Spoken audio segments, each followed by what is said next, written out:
Hello everyone, my name is Marco. Today I'll share my tech hot takes. I've been working in tech for like less than 3 years, so I don't really know what I'm talking about. And these are just my opinions.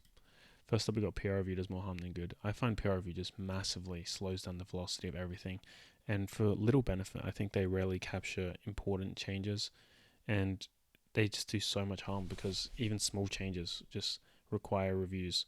And I mean, obviously, this is dependent on the company and how it works in teams, but yeah, I really find that.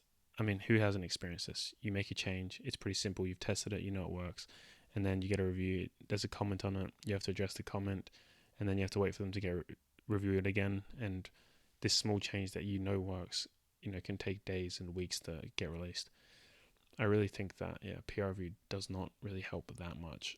I mean, obviously, there are times where it's caught important issues, and I'm not saying PR review shouldn't exist, but I'm saying PR review being mandatory as a standard, which I think is the case at most companies, is actually a negative, especially in greenfield products. Obviously, in larger products where there's high risk, it's more important. But even then, I honestly find that AI code reviewers are better at catching the really critical issues because, yeah, I think when you're a human, if you didn't write the code change yourself, it's really hard to put yourself in the mind and make sure you didn't miss anything, stuff like that. So, yeah, crazy take, but next up, we got AI will increase speed at big companies. And this is pretty much for the same reason because, yes, AI and stuff like Cursor is like crazy good at writing code.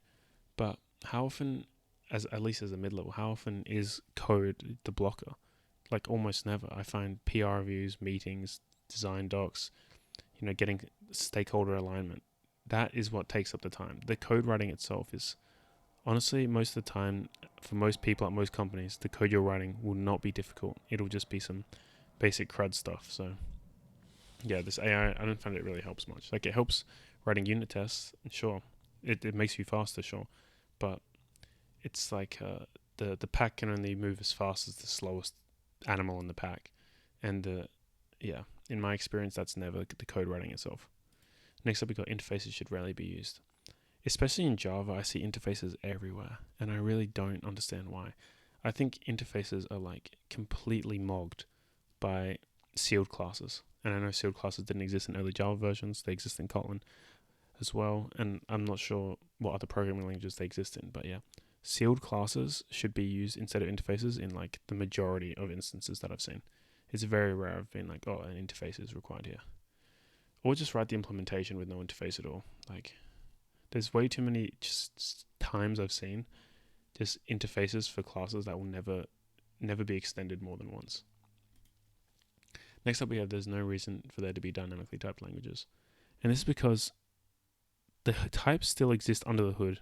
It's just that you run into the issues later, and they're more confusing when they happen, or they're at runtime. And with languages like say Kotlin, even Java, TypeScript, yeah, or just OCaml, any language, the type inference has gotten so good that you don't have to specify the types anyway. If that was even, I mean, that's not even a big deal if you did have to, but yeah, like there's just no reason for there to be dynamically typed languages that I can see. It just avoids so many bugs and makes things a lot easier if the types are known at compile time. Next up, we have code quality doesn't really matter, and that's because like no matter how much effort you put into your code and make it look nice, make it like abstracted, well, like come along in the future, someone's gonna be like, this sucks, we have to change it. I mean, everything's teched out in the end, and all code gets replaced. So I think don't worry about it too much and just get it done. But as I said, I don't know what I'm doing. And finally, we got one Bitcoin will be worth more than $1 million in 10 years. This is completely unfounded, not financial advice, but I believe.